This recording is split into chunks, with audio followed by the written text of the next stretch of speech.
순교의 길, 형제의 사랑이라는 제목으로 하나님의 말씀을 배우도록 하겠습니다. 먼저 우리가 요한 1서 3장을 먼저 복습을 하면요, 요한 1서 3장에서 요한이 무엇이라고 말했냐? 성도는 하나님의 자녀다, 그렇게 말씀을 했어요.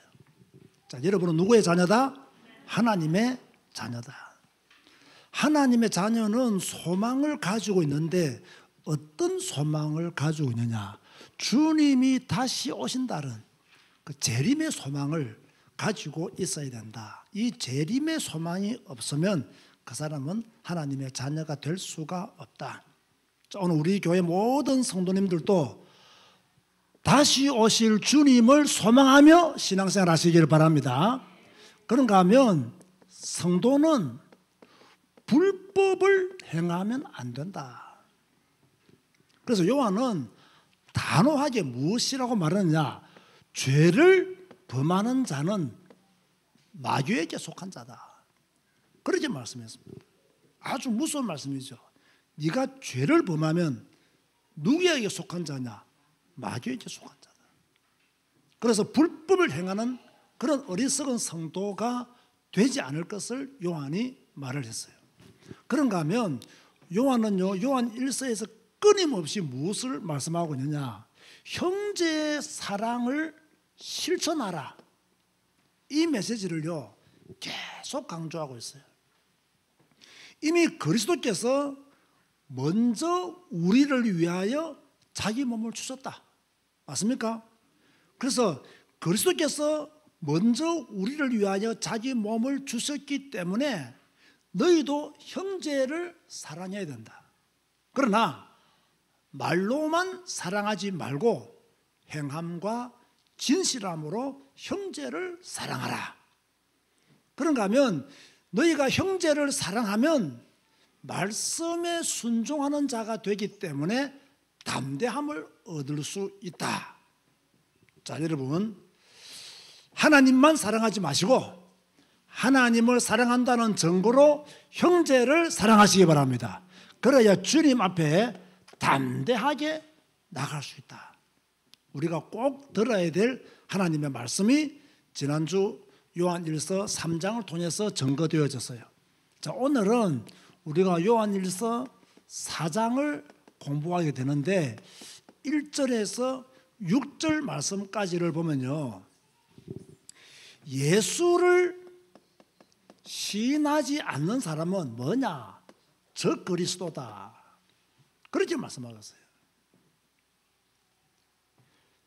교회 안에 그 당시에 예수님을 시인하지 않는, 예수님이 육신의 몸을 입고 오신 것을 부인하는 자들이 있었죠. 누구죠? 기억나야 되는데요, 영지주의자들이죠. 그 사람들은 적 그리스도다, 이렇게 말했고요. 7절부터 18절 말씀에 의하면요, 하나님은 사랑이시다. 그러므로 하나님의 사랑을 받은 자는 그 사랑을 실천하는 자가 되어야 된다. 계속해서 요한은 지금요, 형제 사랑을 실천할 것을 말씀하고 있어요. 그러면서 19절에서 21절 말씀에 의하면 너희가 하나님을 사랑한다고 하면서 형제를 미워하면 그것은 바로 거짓말이다. 하나님을 사랑하는 것이 아니다. 진짜 너희가 하나님을 사랑한다면 형제를 사랑해라. 하나님을 사랑하노라 하면서 형제를 사랑하지 않는 것은 거짓말이다. 요한이 이렇게 다시 한 번 더 강조하고 있어요. 자, 그러면서 우리가 요한일서 4장 전체의 내용을 제가 조금 중요한 것만요 말씀을 드리려고 해요. 제일 먼저 요한은 요한일서 4장을 기록하면서 무슨 말씀을 하고 있느냐? 교회 안에 있는 적 그리스도를 어떻게 해라? 분별하라 그랬어요. 아주 중요한 말씀이죠. 교회 안에 적 그리스도가 있다. 그 적 그리스도들을 분별하라. 자, 1절 말씀 보세요. 요한일서 4장 1절에 보면 사랑하는 자들아 영을 다 믿지 말고 오직 영들이 하나님께 속하였나 분별하라. 많은 거짓 선지자가 어디에 나왔다? 세상에 나왔습니다. 거짓 선지자들이 이미 세상에 있다는 거예요. 그 거짓 선지자들의 영을 다 믿지 마라. 마귀의 영도 있다. 교회 안에는 악한 영들도 있다. 그래서 교회 안에 있다고 해서 그 영들을 다 믿지 마라. 그 영들이 하나님께 속하였나 분별하라. 여기 중요한 것은 뭡니까? 영을 다 믿지 말라는 거예요. 왜 영을 다 믿으면 안 됩니까? 거짓 영이 있기 때문에요. 그러면 어떤 영이 거짓 영인가? 3절 보세요. 이렇게 말씀하고 있습니다. 예수를 시인하지 아니하는 영마다 하나님께 속한 것이 아니니 이것이 곧 적 그리스도의 영이니라. 오리라 한 말을 너희가 들었거니와 지금 벌써 세상에 있느니라. 여러분 보세요. 교회 안에 예수를 그리스도로 시인하지 않는 자들의 영은 전부 다 거짓 영이다. 무슨 말입니까? 그리스도의 성육신을 믿지 아니하는 자들, 이 사람들은 전부 다 잘못된 영들을 가진 자들이다. 그런 사람들을 너희들은 분별해라. 자, 그렇다면 보세요. 분별은 성도가 해야 되잖아요. 분별은 여러분들이 해야 됩니다. 아, 우리 목사님이 이렇게 말씀하셨기 때문에 나는 그 말씀대로 믿습니다 하면 정말 어리석은 교인입니다. 여러분들에게 분별할 수 있는 기준이 있습니까? 없습니까? 무엇이죠? 성경 말씀이잖아요. 자, 성경 말씀이 목사한테만 있습니까? 여러분에게도 있습니까? 여러분에게도 있잖아요. 성경 말씀을 하나님이 목사만 해석하고 목사만 증거하라 이렇게 말씀하신 곳이 없습니다. 물론 이 성경 말씀은 어렵고 해석하기 힘든 부분이 있기 때문에 좀 전문적으로 신학을 공부하고 또 하나님의 부름받은 자들이 해석하는 것이 맞아요. 그렇다고 해서 성도들과 전혀 관계없는 말씀이 아니잖아요. 그리고 정말 우리 한국교회 성도들은 똑똑하거든요. 성경만 제대로 읽어도 거짓 영들을 분별할 수가 있어요. 성경만 제대로 읽어도 악한 영들을 분별할 수가 있어요. 그런데 오늘날 강단에서 성경 읽을 것을 강조하지 않거든요. 하나님의 말씀을 읽을 것을, 배울 것을 강조하지 않거든요.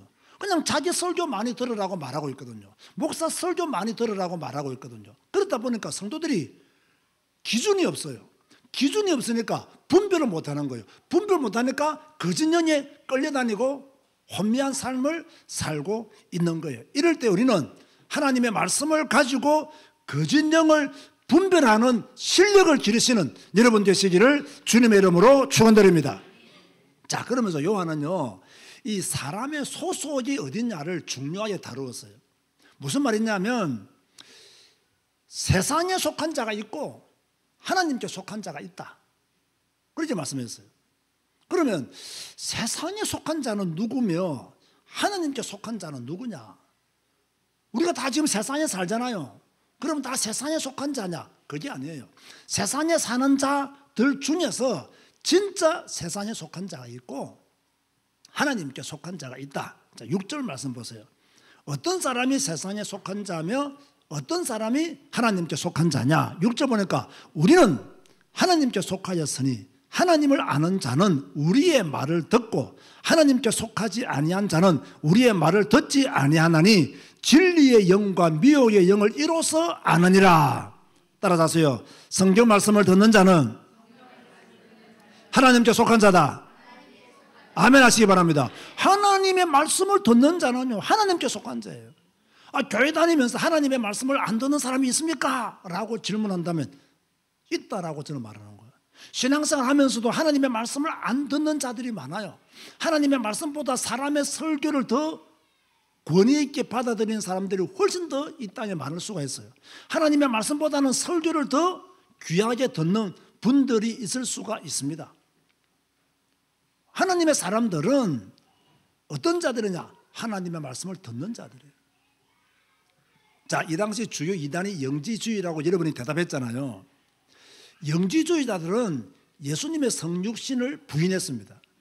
그렇다면 이 영지주의자들이 그 당시에 지금 요한이 말하고 있는 내용을 들었겠습니까? 안 들었겠습니까? 귀로 듣기는 들었겠지. 그러나 순종했겠습니까? 안 했겠습니까? 순종 안 하죠. 왜? 하나님의 사람들이 아니기 때문에, 세상에 속한 자들이기 때문에, 하나님의 말씀을 부인하는 자들이기 때문에, 하나님의 교훈을 제대로 모르는 자들이기 때문에 요한의 메시지를 듣지 않았을 거라는 거예요. 그래서 요한이 하나님께 속한 사람은 하나님의 말씀을 듣는다는 거예요. 하나님께 속하지 않는 사람은 세상의 말을 듣는다는 거예요. 저는 이 말씀을 준비하면서요, 내 마음에 확신이 왔어요. 어떤 확신이 왔느냐? 성경 읽고 배우지 않는 사람은 하나님께 속한 자가 아니다. 냉정하게 말해야 됩니다. 너무 냉정합니까? 그러면 조금 부드럽게 말하겠습니다. 교회는 다녀요.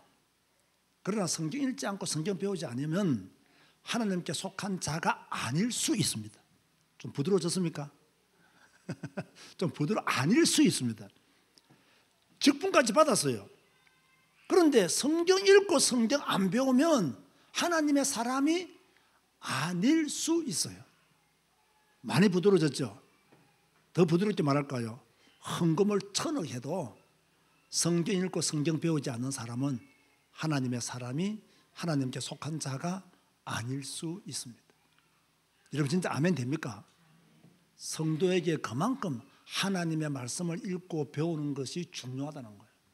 하나님을 사랑한다면서 성경을 안 읽는다, 하나님을 사랑하노라 하면서 성경을 안 배운다, 그거는요 정말 잘못된 신앙생활이요, 틀린 신앙생활이요, 거짓말하는 것과 같아. 자, 그런데 이 요한은 무엇이라고 말하고 있느냐면요, 누가 하나님께 속한 자냐? 이 요한 1서 말씀을 중심으로 하면 누가 하나님께 속한 자냐? 라고 했을 때 대답이 무엇이겠습니까? 형제를 사랑하는 사람이, 형제를 사랑하는 사람이 바로 하나님께 속한 자다. 그렇게 말씀하고 있어요.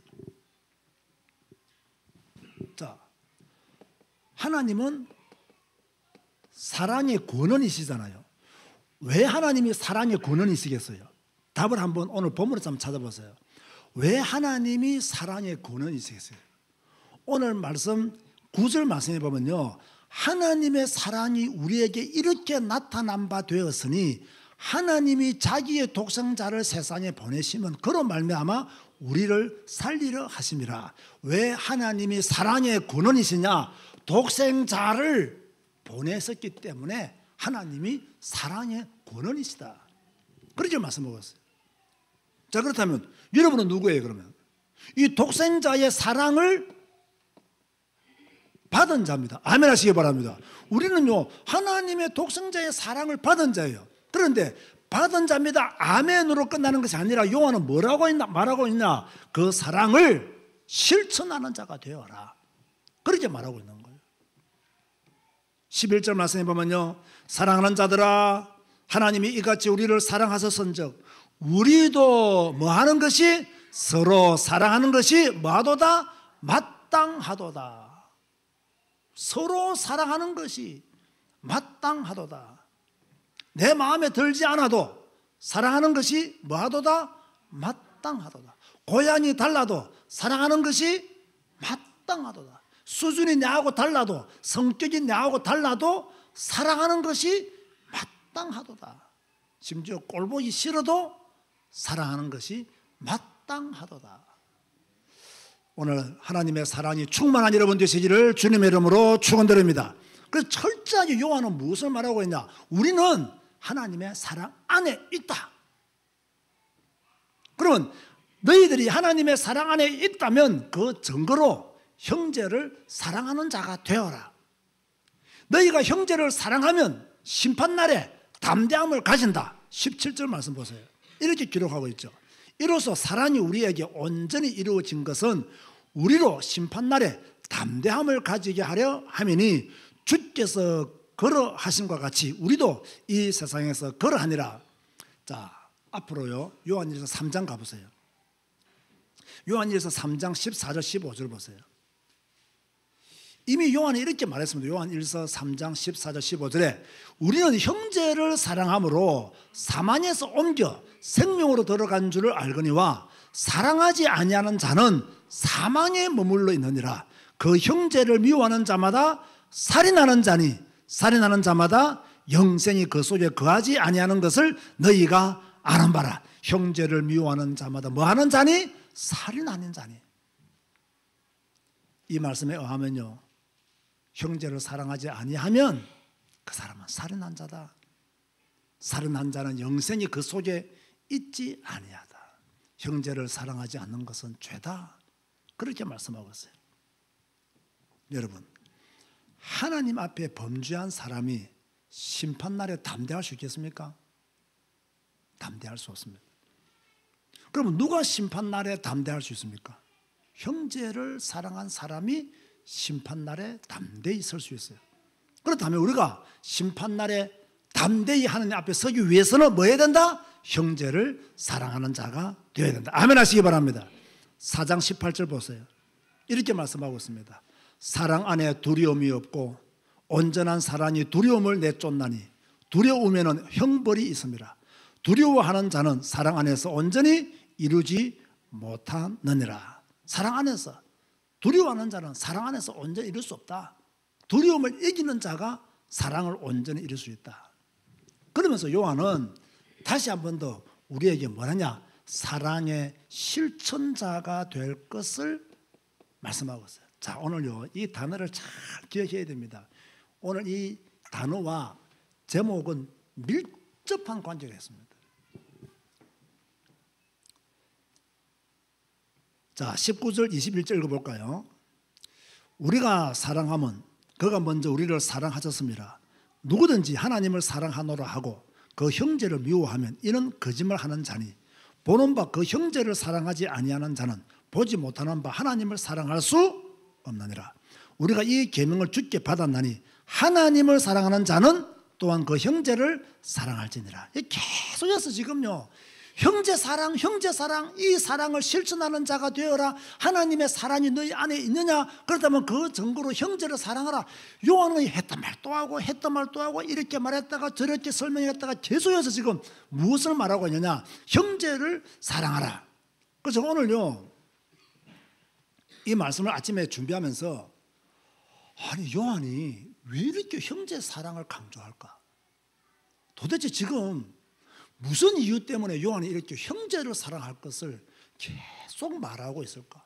물론 하나님 사랑, 이웃 사랑이 하나님이 주신 말씀이잖아요.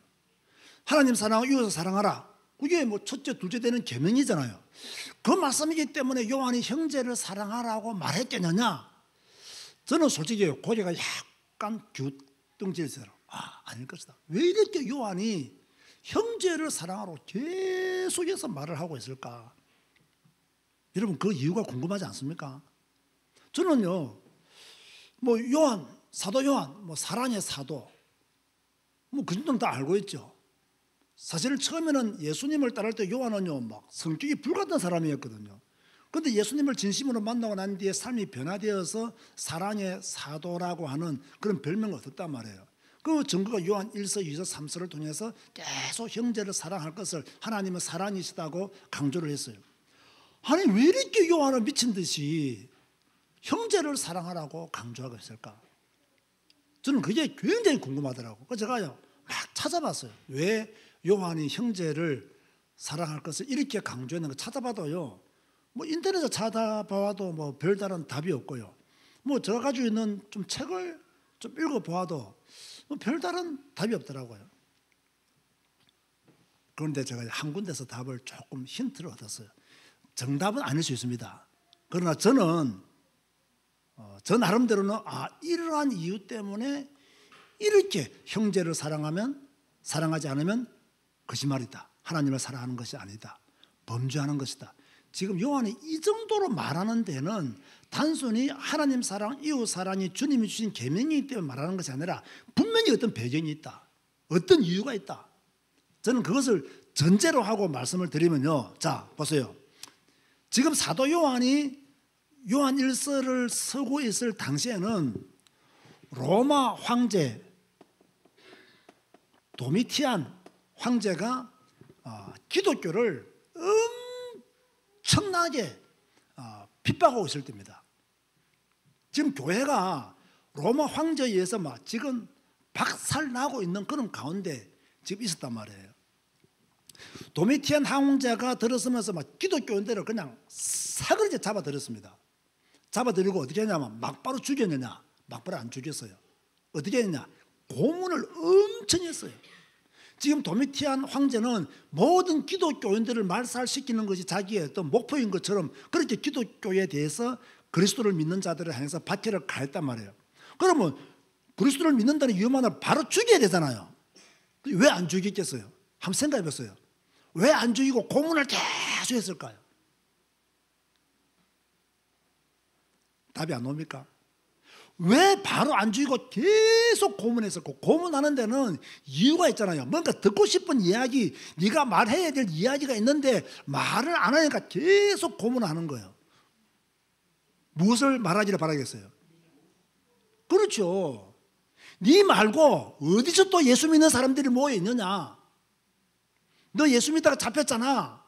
너는 예수 믿는 사람들이 지금 모여 있는 곳을 알고 있을 것이니 말해라는 거예요. 그래서 고문을 계속 하는 거예요. 자, 고문을 계속 하면 어떤 일이 벌어지죠? 말을 안 하고 순교하는 사람이 있는가 하면 자기가 그 고문을 이기지 못해서 풀어버리면 수많은 그리스도인의 형제들이 또 잡혀서 죽음을 당하고 또 그 형제들에 의해서 또 다른 장소가 드러나게 되고 그 장소를 습격해서 또 많은 그리스도인들을 잡아들이잖아요. 이 도미티안 황제가 이런 것을 딱 꿈꾸고요. 기독교인들을 잡아서 바로 죽이지 않고 계속 고문하면서 카타콤을 부르라 그러고 모임을 주도하는 주동자를 부르라 그러고 장소를 밀고 하라 그러고 이러는 가운데 이제 잡혀간 사람들에 의해서 고문을 이기지 못하고 뭡니까? 다른 장소를 알려주거나 그죠? 모임을 알려주는 일들이 생겼단 말이에요. 그래서 요한이 형제를 사랑하는 것이 하나님을 사랑하는 것이다 라고 말한 거예요. 이해됩니까? 이해됩니까? 무슨 말입니까? 오늘 제목과 관련이 있습니까? 없습니까? 순교의 길 형제 사랑이에요. 그래서 저는요 이걸 딱 깨닫고요 요한 1서 3장 16절이 이해되어졌어요. 요한 1서 3장 16절 보세요. 뭐라고 말씀하고 있습니까? 그가 우리를 위하여 목숨을 버리셨으니 우리가 이로써 사랑을 알고 우리도 형제들을 위하여 목숨을 버리는 것이 마땅하니라. 저는 이런 배경 속에서 이 말씀 딱 보니까요 예수 그리스도가 우리의 죄를 위하여 화목 제물이 되셨듯이 너희도 형제를 위하여 화목 제물이 되라. 그런 말씀으로요 딱 깨달아지더라고요. 야, 이거 보통 말씀이 아니구나. 지금 요한이 형제를 사랑하는 말은 밀고자가 되지 말고 순교의 길로 가라는 말씀이구나 라고 저는 이해가 되어졌어요. 그래서 오늘 제목을 순교의 길 형제 사랑이라고 여러분에게 소개를 해드리는 겁니다. 이해됩니까? 저는 그게요 마음에 다 와닿았어요. 자, 그렇다면 오늘 우리에게 주시는 메시지가 무엇이냐? 모든 영을 믿지 말고 하나님께 속하였나 분별하라. 중요한 말씀이죠. 모든 영을 다 믿지 마라. 분별해라. 예수 그리스도께서 육체로 오신 것을 부인하면 그 사람은 적 그리스도다. 하나님께 속한 영은 그리스도께서 육신으로 오신 것을 믿는 자다. 여러분, 예수님이 육신으로 오신 것을 믿습니까? 이걸 믿어야 하나님께 속한 자가 되는 거예요. 그런가 하면 하나님은 사랑이시다. 그렇게 말씀하고 있어요. 하나님이 사랑이시기 때문에 누굴 주셨다? 독생자를 주셨다. 하나님이 사랑이시기 때문에 그 사랑을 지금도 이루어 나가신다. 그렇다면 우리가 심판날의 담대함을 얻기 위해서는 형제를 사랑해라. 아까 제가 설명한 대로 조금 덧붙여서 말씀하면요, 만약에 밀고자가 되어서 죽었다 합시다. 심판날에 담대히 설 수 있겠습니까? 못 서겠습니까? 못 선다 이거예요. 그래서 형제를 사랑하라. 그렇게 말씀하고 있는 거예요. 자, 부모를 사랑하는 것 당연합니다. 내 아들, 내 딸 사랑하는 것 당연합니다. 그런데 우리는 이걸 넘어서 나와 피 한 방울 섞이지 않는 그리스도 예수 안에 있는 형제들을 사랑하라. 그게 지금 요한이 우리에게 요구하고 있는 믿음이에요. 그런가 하면 형제 사랑은 주께 받은 사명이다. 사명을 잘 감당해라. 21절 보세요. 우리가 이 계명을 주께 받았나니 하나님을 사랑하는 자는 또한 그 형제를 사랑할지니라. 오늘 제목이 무엇입니까? 순교의 길, 형제 사랑. 참 이 말씀 앞에 우리 자신을 돌아보게 되고요, 참 부끄럽고 창피하다는 생각을 하게 됩니다. 하나님의 말씀이 오늘 여러분의 심령에 잘 박힌 목과 같이 새겨져서 형제를 사랑하는, 그래서 하나님을 사랑하는 여러분 되시기를 주님의 이름으로 권면드립니다. 기도하시겠습니다. 주님, 형제 사랑의 말씀이 이렇게 깊은 의미가 있는 줄 잘 몰랐습니다. 형제를 위해서 죽으라고 요한은 지금 말씀을 하고 있습니다. 그것이 순교의 길임을 우리에게 증거하고 있습니다. 우리는 이런 핑계 저런 핑계, 이런 이유 저런 이유 되면서 형제를 사랑하지 못하고 있습니다. 내 자신의 이익과 자존심을 위해서 형제를 팔아넘기는 때도 많이 있습니다. 그런데 요한은 그런 자가 되지 말고 하나님이 독생자를 주셨듯이 너희도 그 형제를 사랑할 것을 말씀하고 있습니다. 이 엄청난 말씀을 우리가 가슴에 담습니다. 우리 안에 있는 미움이 떠나가게 하시고 사랑의 크기가 더 커지게 하여 주옵소서. 예수님의 이름으로 기도드리옵나이다. 아멘.